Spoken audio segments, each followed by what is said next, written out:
السعودي يقترب رسميا من ضم الأرجنتيني ونجم برشلونة السابق ليونيل ميسي.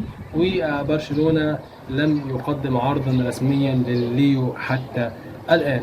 أكدت تقارير صحفية أن برشلونة حتى هذه اللحظة لم يقوم بأي إبرام صفقة، أو لو لم يقوم بأي عقد رسمي أو حتى طلب رسمي ان هو يضم الارجنتيني لاعب باريس سان جيرمان ولاعبه السابق ليونيل ميسي.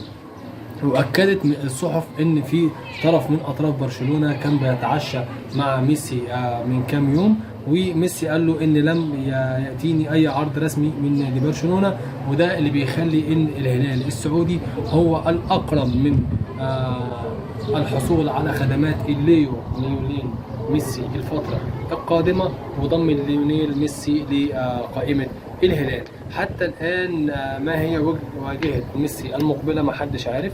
لحد اللحظة اللي احنا فيها دي ميسي متواجد في باريس سان جيرمان، وبينتهي عقد الليو مع باريس نهاية هذا الموسم.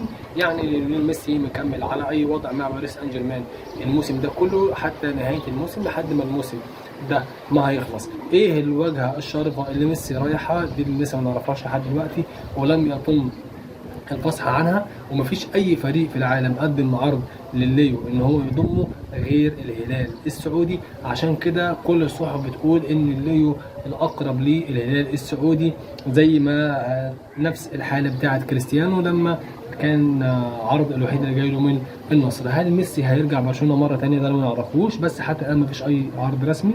هيروح الهلال، ده برضو اللي هنعرفه الفتره الجايه. ما تنساش اللايك والاشتراك في القناه عشان يوصل لكم كل جديد.